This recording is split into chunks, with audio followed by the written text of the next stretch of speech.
I'm going to just be showing you a few things in Outlook to help you manage your time a little bit better here at school. You can use it for anything and everything. I'm going to be showing you my personal calendar, which I've got everything color-coded, and I'll be explaining some of the things that I use for my color coding. You can use a different color for each class. You can use a specific color for when you're putting on appointments for tests or quizzes or assignments or whatever you want. Anyway, if you want to try to follow along, you can go to the Start button, which is that multicolored ball in the left corner. Go to All Programs, scroll down to Microsoft Office 2013, and then open Outlook 2013, which is about in the middle of the page. And the only thing that you're not going to be able to do is to see the mail things that I'm doing. I don't know if Gmail works with this or not. I didn't think to ask the help desk before I did the class, and I thought of it just about 5 minutes ago. But if anybody's interested in knowing if you can set up Gmail without me, let me know after the class, and I'll see if I can try to find out.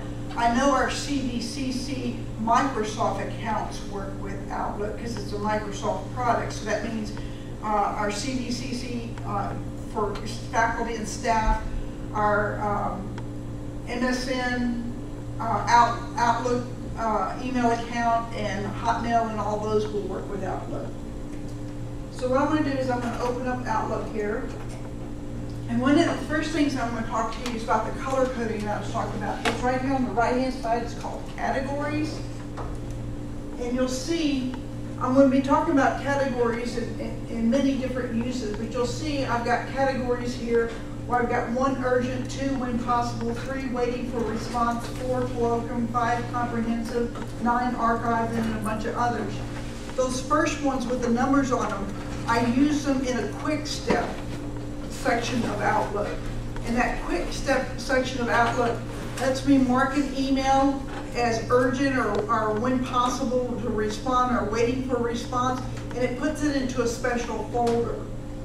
And then another one I'm going to show you that you can use will take any incoming emails and automatically do something with those emails if you want. Now the only thing you have to be careful about is if you put them into another folder is watch for that bold 1 or 2 or 3 next to the folder, because that means you've got unread email in there. If you forget and don't see it in your inbox, because it will move it from your inbox if you tell it to do that, then you won't notice that you've got email and you can miss an important email.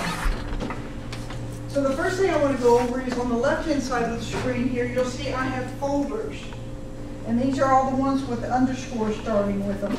Now I like to start mine with underscore because it puts them right on the deleted items folder, and it keeps them all together. Otherwise, it can be spread throughout all of these accounts or these folders.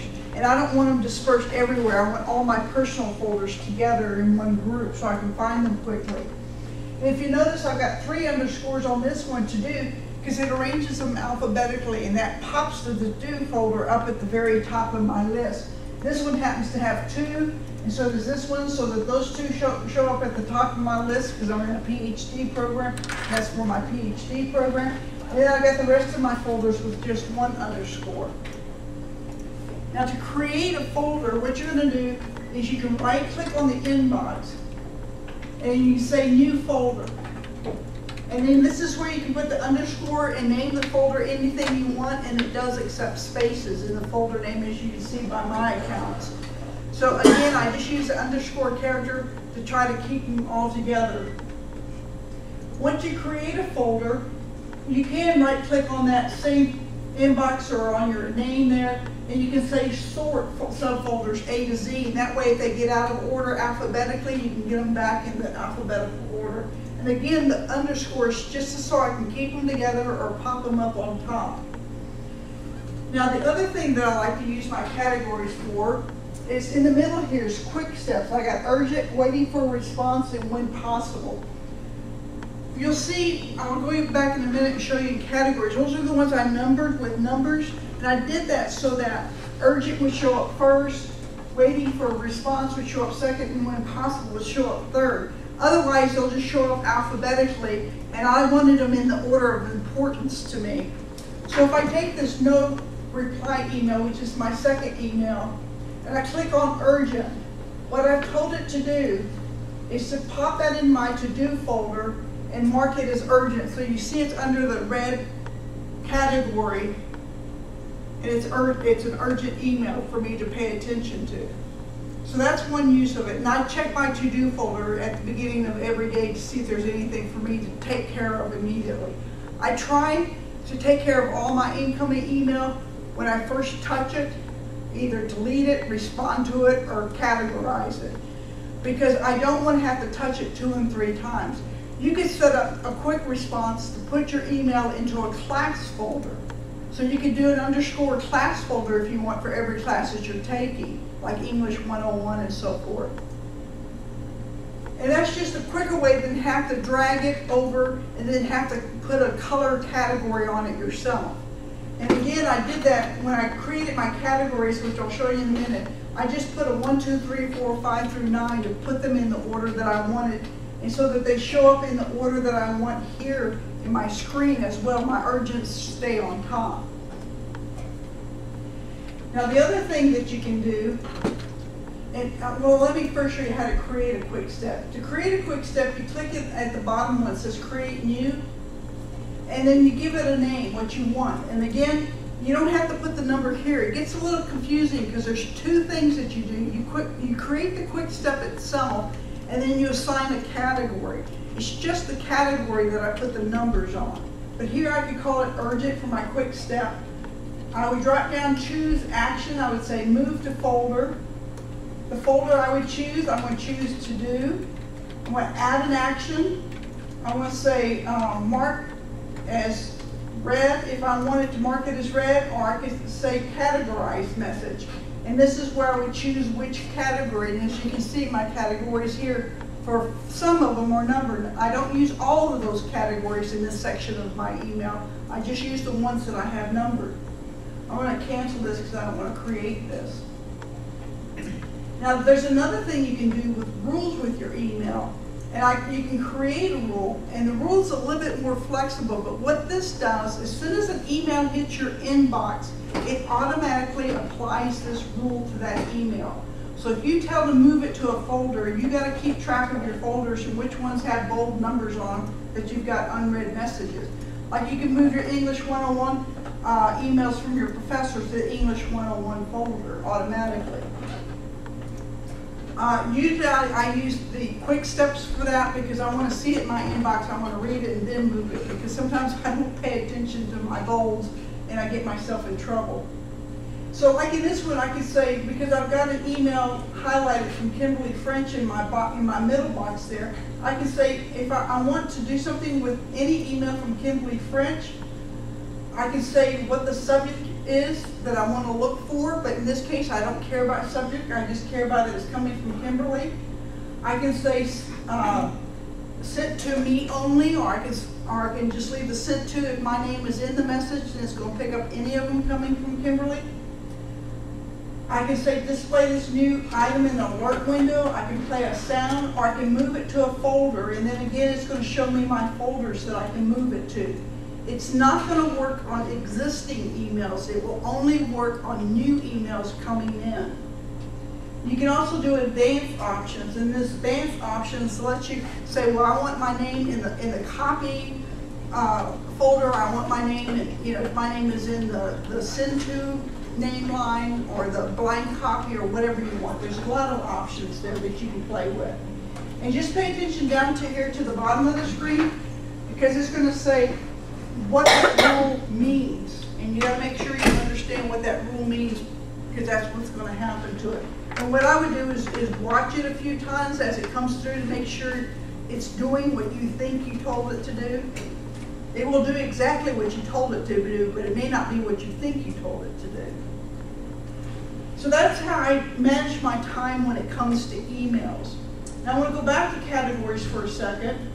And I'm going to come down here to all categories just to show you my list of all categories. As you can see, I have quite a few. Some are numbered. Those are only for the quick steps. Some I have just different color codes and different things. And I'll show you that when I get to my calendar, how I'm using those. On the right-hand side, you say new, and then you type in your name. And again, when I did my quick steps, I put 1 urgent on that particular one, but on the rest of them, I don't put numbers. You can pick a color. You can pick a shortcut key. Now, I don't like using shortcut keys. I just use, because I can never remember them, I just use my mouse. And then you say, okay. Be careful when you do rename or delete, because anything in this line that's highlighted when you say rename or delete, it's going to try to do that, or if you try to change a color, so make sure only the one that you want to activate or do something to is got a check mark in that left-hand box.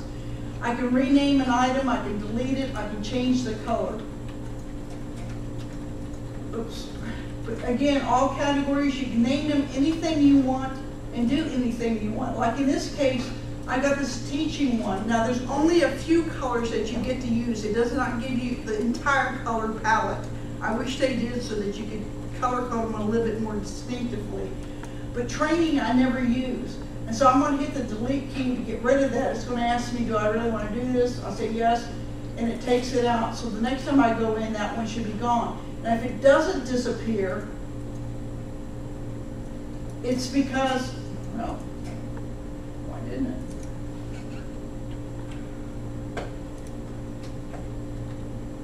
Okay, it's saying it'll delete it from, well, it's not in my master category list on this computer. That's why it won't delete it. I'll have to do it from my office. But if you have this Outlook set up on different computers, unfortunately, the master category list is saved on a specific computer. I found where that file is so I can copy it to different computers so I don't have to set up my list all of the time. But it doesn't save it on the server, which you would think it would, so that you could have the same thing on every computer, so it's a little frustrating. But I can again give you that information on how to copy it. Okay, that's any questions on the email portion of this? Okay, let's go ahead and we looked at rules and the quick steps and looked at email. Let's go down to, I'm going to go down to people for a second. As you can see here in people, I have different categories for my people categories. And what I do is I mark each email I have in my account to a different category. And that's all those categories I had listed, I can use any of them. So I have some for business, I have some for Capella, which is where I'm getting my PhD. I have some for CVCC, where I have personally in my contacts account, and I have some for my dissertation contacts. And again, it just helps me to categorize these so I can find them much more quickly. That's just another way that you can use your categories list. Now let's look at calendar, which is the main thing we want to look at today. As you can see, I have many, many colors on my calendars.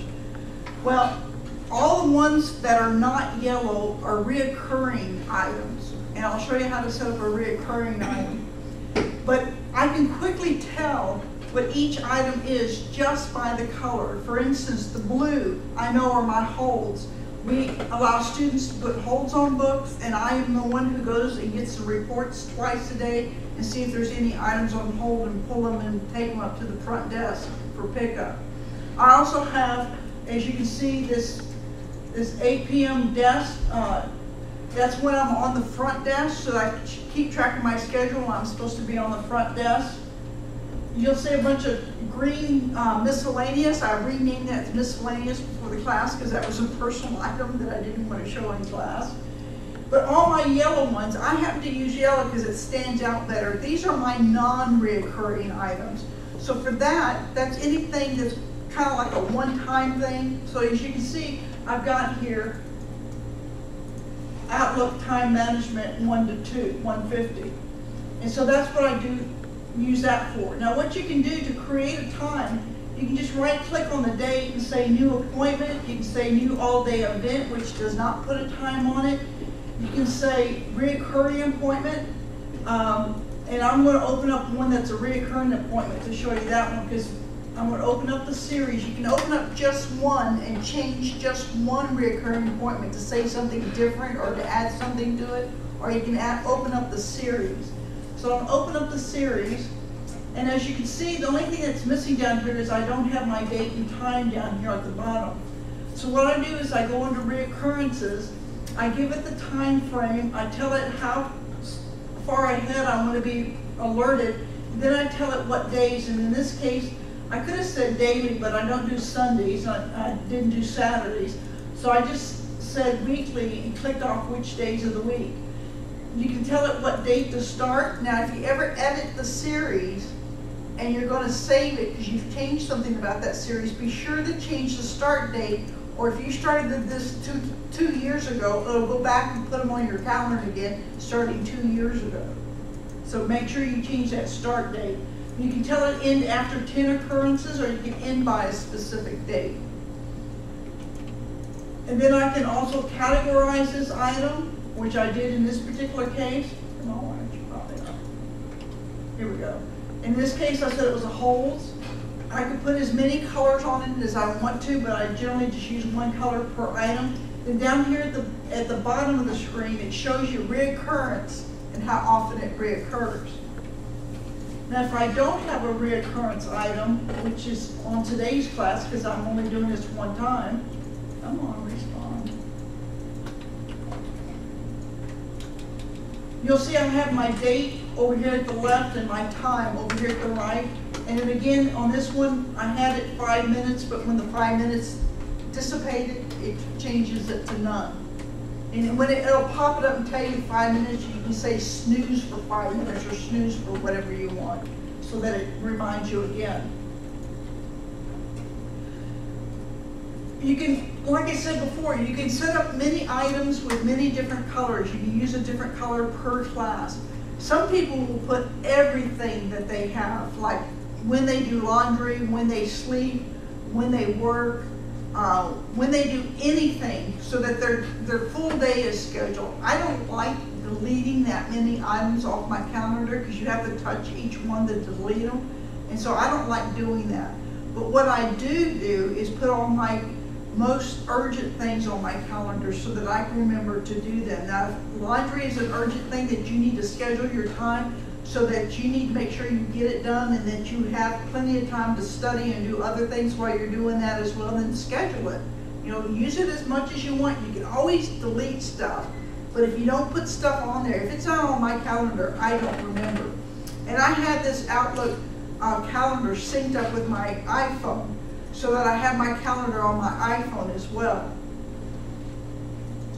Now, when you have a reoccurring item and you go to delete it, come on, and you say delete, it's going to say delete occurrence or delete the series. You just want to delete that one occurrence. If you delete the series, it'll take the whole thing off your calendar, and there won't be any reoccurrences on your calendar. Yes, ma'am?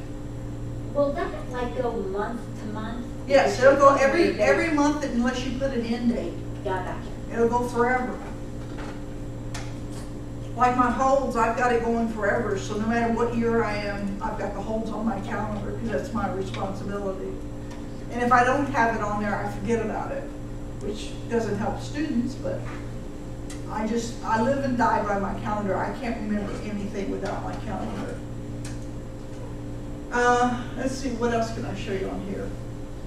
If you have a single item like I do on the Outlook, I can just say delete and it gets rid of it because it's not a reoccurring, so it doesn't have to ask me, are you deleting this one occurrence or are you deleting the series? And sometimes it's easier for me to delete the series and set it up again if I've got a lot of changes. But as you can see on the reoccurring screen that I showed you earlier, you can uncheck days of the week, you can uncheck a lot of things. Another thing on the reoccurrence that I want to show you, because it's not always obvious, and make sure if you're making any massive changes, when you click on a reoccurrence, you always select the series. The other thing on the reoccurrence is that you can do daily or you can do monthly. You can say a specific day of the month. It gives you, or you can say yearly. I put birthdays for people in here and I give myself a 2-week lead time. Because like when I put duration, well the duration is how long is the appointment. But when I put reminder here, I can tell it to remind me in 10 minutes or I can tell it to remind me in 2 weeks. So like for birthdays, I'll tell it to remind me in 2 weeks because I need as much notice as possible. Because I tend to forget that kind of stuff. I put appointments with individuals on my calendar so I don't forget it. Anytime I have to do anything for the library, I put it on here. Doctor's appointments, everything I try to put on here. So like I said, it's my brains. If I don't have it on here, I won't remember it. Now, in our case, we have many calendars. We have calendars on the left side for myself personally, which is the only one I have checked. We have a calendar for the library, which we don't particularly use. And then we have calendars for individuals. You can share your calendar with other people. Now, I would think that if you're sharing your calendar with other people, I don't know if it works outside of the college or if they all have to be on the same network or not. I have never played with that. But again, any of this, if you have questions or you want to know if you can use a feature, I'll try to find out for you. I'm kind of limited to how soon I can get answers from the help desk, but I will try to find out from you. And generally what I'll do is get your email address or phone number and reply back to you or call you and let you know. Let's see, what else did I show you? On the left side, you can see I've got 2 months showing. Oh, the other thing too that some people use, I like having everything on my calendar, and I like looking at the month view, but you can look at just today. This thing is so slow in responding. Okay, here's next 7 days. Let's see, here's just today. I can look at the work week, which I told it in my setup that my work week is Monday through Saturdays because we're open on Saturdays. You can tell it for the week, or you can do the month. And I like the month because I like to see my whole calendar at a glance. If you have more items on your day than will visibly show, you'll see this little down arrow here on the 30th. That means I have more things scheduled, but they won't all fit in that block. And of course, if you minimize not minimize, but if you change the width of the screen on your calendar where it's showing less of the screen, then you might not see as many of your appointments. So it is subject to change. You can publish calendars online and give access to people to those published calendars. I've never done that because I have personal stuff on my calendar, so I don't publish my calendar. But that's another way of doing it. Tasks at the bottom is another thing that you can set up, and you can also color code these as well. You can set up tasks like I have this paper due this date and I have this paper due this date, and it will sort them by date, and you can put when they're due. Like here I can put paper, well, and if I open it up, I can put a start date, an end date, I can put a status, I can put priority, and I can put percentage complete. You can do all kinds of things with this, and you can also categorize it. So again, you can categorize it by your color codes. But on this, you'd have to either be on the task folder, or you'd have to go back. Let's see, if I go back to calendar, and if I go to view, I can go here to to-do bar. I can go over here and say task, and it will show my task on the right-hand side of my calendar. Now there's many things you can do. You can show to-do bar, you can show people, you can show calendar, or you can click it to take it off. Reading pane in your email, it will automatically show you a reading pane on the right or at the bottom or at the top. I don't like having my emails previewed like that. I don't know why, it just bothers me. So I only like to see them if I double click on them to open them up in a big screen so that I can look at them. But that's just a personal preference. But you can show them showy on different sides of the page. So play around with view. You can change views, you can customize your views. I've never gotten into that because to me personally, they just don't give you that much to customize it, and I like the ones that they have, so I just use those. Besides, you have to customize it on each computer, and that gets to be confusing and frustrating. Send receive just is I can send and receive all folders, and what it does, it goes out to the server and pulls in any emails outstanding, either coming in or going out. Update folders, I can update my folders so that, because like for us here at the college, as faculty staff, it saves all of our folders on the server, and so it will update your folders if you think you're missing some items. And that's just some of the things you can do with it. The menu bar at the top is somewhat similar to other Microsoft products. It's a little bit different because it's Outlook and not Word or something like that. But here under folder, this is where you would create a new calendar. So you could have a separate calendar for personal stuff, and a calendar for school stuff, and a calendar for whatever else you want to do. To me, that gets really confusing because I'll forget stuff on other calendars, so I like to keep it all on one calendar. I'm kind of a bear of a little brain, and if it's not in front of me, I don't remember it. And I might not remember to look at my other calendars, but you could separate them.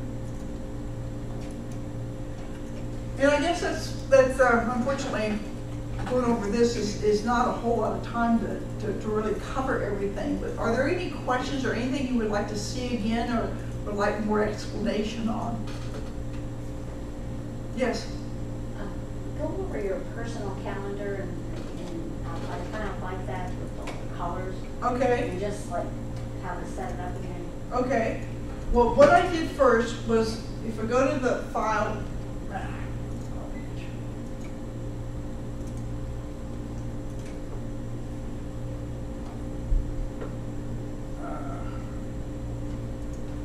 let me go to mail, because I know it shows up under mail. I went to categories. No, wait a minute. Okay, categories. Okay. I went to mail because it shows up on the toolbar on mail. And I went to categories, and I went to all categories, and this is where I used new, and I set up all my different categories. And I had to play around with it quite a bit because I didn't have a set category. But what I did was I set up different categories for things that I do at work. And like I said, most of my categories are for reoccurring type things. You can set up categories for different classes. Like here I've got, as you can see, I've got doctor categories, I've got holiday categories, which the system sets up automatically. I do interlibrary loans 2 days a week, so I've got a category for that. The yellow I just called special because I didn't know what else to call it. It's just special things that occur one at a time. So you kind of have to play around with it because I can't really give you the names for your categories because I don't know what you're trying to do. Now, I can sit down with you and try to help you figure it out, but it really is a personal thing that you have to do. And then when you say new and you give it your personal category name, here's where you can pick your color name. So you see there aren't a whole lot of colors. I wish they gave us the color palette, but they didn't. And then of course you can set up a shortcut key, but there's only like 12 shortcut keys that you can use. And I just don't bother with that because I can never remember them. You can also set up color, well, yeah, that's where you can set up color here too. If you have one, you have to highlight it. Then I can set up color and change it. Like it changed my doctor to yellow. I'll change it back to red because I like those are another color that kind of stands out bold and it helps me to find them quickly. Now for some people, too many colors on the calendar gets confusing, but I've used mine for many years, all the different colors, and they've been pretty static. So I have it pretty well memorized, and I can automatically tell just by the color what the heck it is. Any other questions on categories or any other information about that? Then once you have them set up, then once you have something open, you'll see whenever it's open either in a calendar appointment or whatever categories will be on your menu bar, and you just select. Like I can say, call this one a church category, but it's not, but that's what I can do it. Or I can come back to categories and say clear all categories because I don't want that particular one.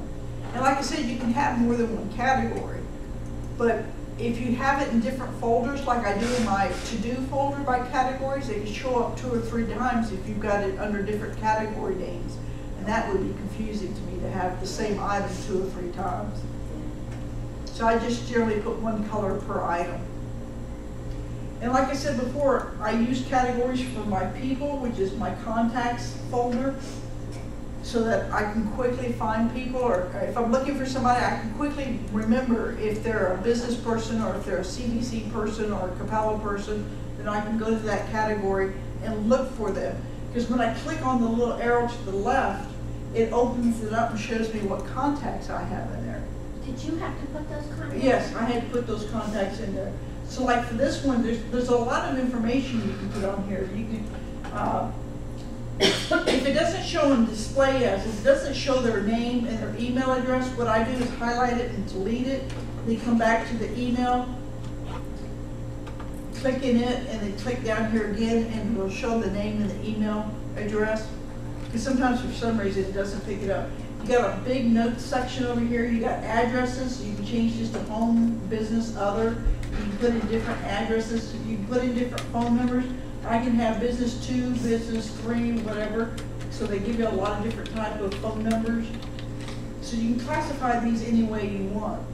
And again, I put the color categories on there because I want to know which one it is so I can find them quickly. Because if I had 100 contacts, I don't want to be looking through every freaking name trying to find the one I want.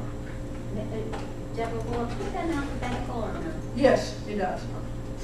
And I think it's in the setup. I can't remember offhand, but you tell it if you want it. Like here, it's file as. I've got it last name, comma, first. But you can do first, comma, last. I mean, you can do whatever you want. But if I drop down my categories, then I can see all my contacts. And I do put some CBC people in my contacts, even though they're in the global contact, so I can find them a little bit quicker. Any other questions? Yes, ma'am. Can you show us how to make a certain person go to a certain folder? Sure. Their email? Sure. Now there's 2 ways to do that, so you got to decide which way you want. One is you do manually. For instance, I'm going to go back to my to-do folder. I'm going to take this urgent one. I'm going to clear my category. I'm going to save it. And then I'm going to move it back to my inbox. One is, if it's in my inbox, I can use quick steps. And quick steps let you pick the email and then tell it what you want to apply to it. So what I did was I set up this urgent one. And this urgent one says, in its rule, I can show you the rule in a second, it says, take that particular item, move it to my to-do folder, and mark it as urgent. Let me move that back so I don't forget. And if you mark one by mistake, it's really easy just to go in and open up and say clear all categories, and then move it back to, manually move it to whatever folder you want. Now to set up one of those quick steps, you have to say create new, you give it your quick step name, you choose the action, like move to folder, you choose the folder to do, you add an action, and then you can say mark as unread, mark as read, categorize message, and then you can choose the category, which I said was one urgent. But you have to manually select the item and tell it to do that. Well, do you do that just one time? And Yeah, once you do it, it's reclassified and it's moved. okay, so every time something would come in from that person, You would just highlight the email and click the urgent or when needed or soon or when response received. Because some of them I'm waiting for responses. yeah. And so I can't do anything until I get my response back. Now the other way is to do a rule, but what this does, it automatically, I go create rule, it will automatically move something or do something to an incoming email as soon as it comes into your inbox. So if you move it, you have to watch your folders for those bold numbers to know that they're unread messages in those folders. So you don't want to mark those as read if you move them, because otherwise you won't know you've got new messages. And right here at the left, I can say, because I have Kimberly French highlighted in my middle section of my box. Can everybody see that? That's why it's got her up here, because it thinks I'm going to do something with hers. So I can say anything from Kimberly French. I can say move the item to, and I can select a folder. So I can put it like in my Capella folder or something like that to automatically move it. So you can move it to an English class folder or whatever. You can do different things with it, but you got to be careful that you don't, because you got advanced options here that you can do all kinds of things to it. But you got to be careful about marking them as read, because you could not see them and not know that you've got a message that you need to pay attention to. So you've got all kinds of things that you can do with that message. But those rules happen automatically as soon as it comes into the inbox. The other rule, or quick step, is just a way for you to quickly classify and move it once you select it and say, this is what I want to do with that one. And I do that because, I mean, I can, see, my quick steps are here when I've got the email open. So I could mark it as that and move it automatically. Now you can drive yourself crazy with having all kinds of quick steps and rules and stuff like that, and you're spending a lot of time on that part of it. But I try to use it for my most urgent or most needed responses. And I haven't used the rules that much because, like I said, I keep my inbox empty as much as possible because I try to take care of it as soon as possible, either delete it, respond to it, or move it. And I don't try it, and that way my inbox stays pretty clean and I can see what's come in and what's important to pay attention to. But that's just, again, me personally. Now the other thing that if you use Outlook, you've got a sent items folder and you've got a deleted item folder. And nothing will remove from these until you tell it to. So in the sent item folders, when you delete messages, it moves them to the deleted. Then you have to go to deleted and get rid of them. So you do need to keep track of that. Otherwise you can use up your quota space or use up a lot of drive space with those boxes. So if I come to the sent, I usually keep my sent for a month. And then what I can do is I can come down here, highlight one, hold the shift key and highlight down to the bottom, and I can right click and say delete, and it will move those to my deleted folder. So I have to go to my, so I clean up my sent folder first and then go to my deleted items folder. Now you can sort these by any way you want by clicking on this top bar to subject sent. I usually keep mine in the sent so that the most recent ones are on top. So that way I can go to the bottom and delete the bottom half or the bottom quarter, whatever the last month or two was, to get it out of my box. But you have to manually take care of that yourself. And that's pretty much true in any email account. You got to take care of it yourself. You don't just, they don't manage it for you because they don't know what's important to you and what's not. Now, for us faculty and staff, after a while, an email will be archived if it's out there for a long time. So you have to double click on it if you want to see it. And it'll take a few minutes while it unarchives it and brings it back to the fresh folder.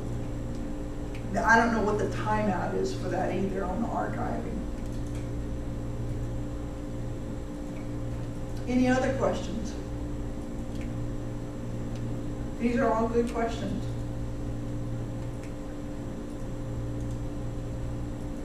And sometimes you need to see the stuff 2 or 3 times for it to really hit how to use it. But like I said, feel free to play with this and use it as much as you want and change things around. The only thing is, if you're not on your main system, when you go to change the categories or delete a category, it's going to tell you the error message that I got that it doesn't have the master category list. That's why I couldn't delete the training. But if you delete the one training on your master computer and it still has items out there as training, it will leave the thing in your category list and just take off the cover. And that's a warning to you that you have the stuff classified as training, so you might want to put it back.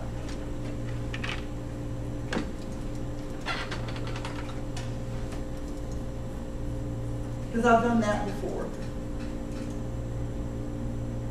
And like, I don't know if you saw that because I closed it too quick. I've got one called meetings in here. instead of trying to classify each type of meeting I have, I just put a green on anything that's a meeting. And again, a meeting is not necessarily reoccurring. It could be, because every certain Tuesday of the month I have a specific meeting with a specific group here on campus.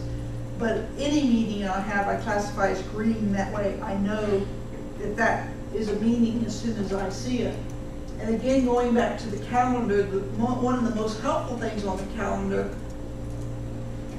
is you can tell it, do I want 0 minutes? In other words, right at 2 o'clock, you want me to beep, will it beep and show a message on your screen that holds are due?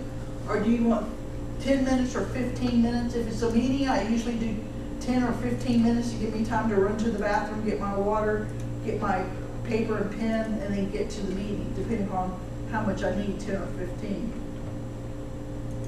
So that's kind of nice. You can do up to a 2 weeks notification on stuff. And when it pops it up, it'll give you the option of snoozing this. So you can say snooze, you can give it a time.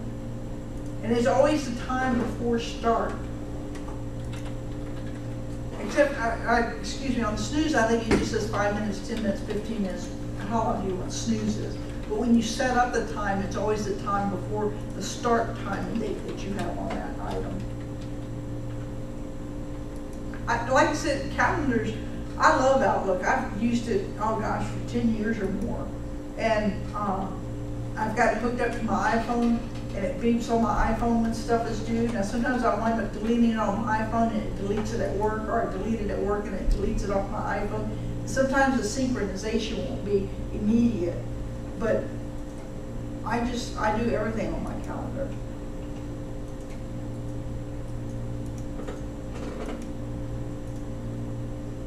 Now you can, I think, on the iPhone, I'm not sure on the calendar if you can set up different sounds to go off with it or not, but I can only use like 2 or 3 different sounds for ringtones because I can never remember who's what.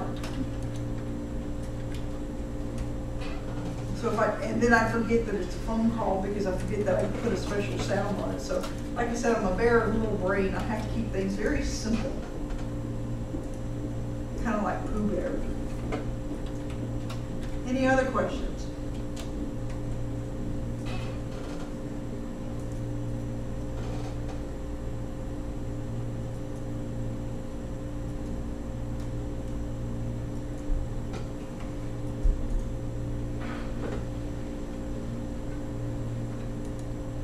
All right, if there are any other questions, you're free to stay in here, so I'll open up the classroom for general use, or if anybody's got any questions, I'll be happy to answer them. Otherwise, I'm through. Thank you. You're welcome.